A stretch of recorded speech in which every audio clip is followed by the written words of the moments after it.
नमस्कार दोस्तों, मैं हूं मोहित मिश्रा, साइबर सिविल एवं क्रिमिनल लॉ एक्सपर्ट रीवा। आज मैं आपको ये बताऊंगा कि 376 का मामला अगर आपके खिलाफ दर्ज हो जाता है, खासतौर पर पास्को एक्ट में। अगर पास्को एक्ट में 376 का मामला दर्ज हो जाता है तो ये आपके लिए बहुत गंभीर समस्या है और जिससे बचने के लिए आपको हर संभव प्रयास करना चाहिए, खासतौर पर जबकि आपके लिए झूठा मुकदमा हो। अगर आप बिल्कुल निर्दोष हैं और आपके खिलाफ झूठा मुकदमा दर्ज कराया गया है तो आप उससे बचने के उपाय जरूर ढूंढ रहे होंगे और आप बचने के लिए हर संभव प्रयास करेंगे। इसके लिए सबसे बड़ी जरूरी बात तो ये है कि आप सबसे पहले किसी न किसी जानकार अधिवक्ता, मतलब जो कि नॉलेजेबल एडवोकेट हो, उनको हायर कीजिए। थोड़ा पैसा लग जाए कोई बात नहीं, लेकिन नॉलेजेबल एडवोकेट होंगे तो आपकी बात को बड़े स्ट्रांगली कोर्ट में प्रोसीड करेंगे और जब वो कोर्ट में आपकी बात को रखेंगे तो जाहिर सी बात है आप कहीं ना कहीं बच जाएंगे। और ये बचना भी चाहिए आपको, ये आपका लीगल राइट है, क्योंकि अगर आपके खिलाफ झूठा मुकदमा दर्ज किया गया है तो आज हम आपको बताएंगे कि अगर पीड़ित कोई व्यक्ति, खासतौर पर जो पीड़ित पक्षकार बना हुआ है, अगर उसके द्वारा कोई नाबालिग अगर आपके खिलाफ पास्को एक्ट का 376 का झूठा मुकदमा दर्ज कराया है तो वो कौन कौन सी गलतियां करेगा जो कि आपके लिए प्लस पॉइंट होगा। अगर वो अपने 164 के बयान में कुछ इस तरीके की गलती, या फिर गवाही में गवाही 164 गवाही को और 164 के बयान को दोनों को कंट्राडिक्ट करते हुए आपको ये पता चलेगा कि हाँ वो उसने कहाँ कहाँ मिस्टेक किया है, तो आप जब गवाही करवाने जाएं या तो उसके 164 का बयान देखें तो बड़ी गौर से देखें।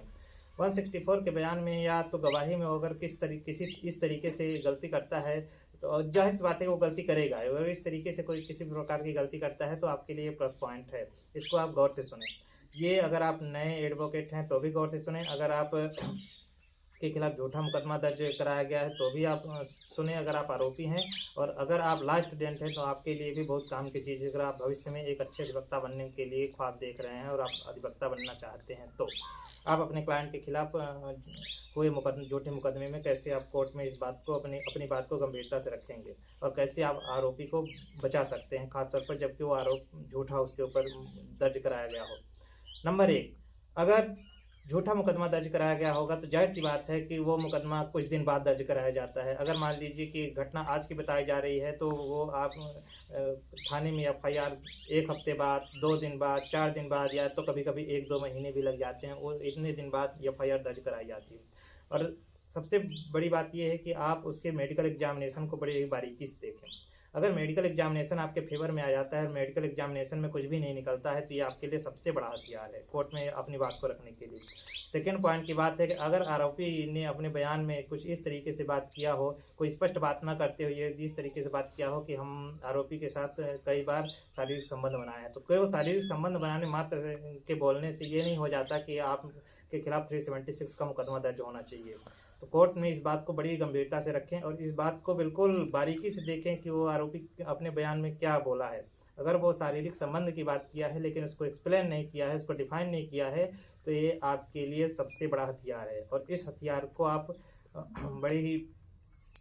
बखूबी इसको कोर्ट में आप रखिए और उससे आप अपने को विजय दिलाइए। नंबर 3 मामला है कि अगर प्रेम प्रसंग का मामला बनता है और आरोपी के द्वारा ये बता दिया जाता है कि हाँ हमारा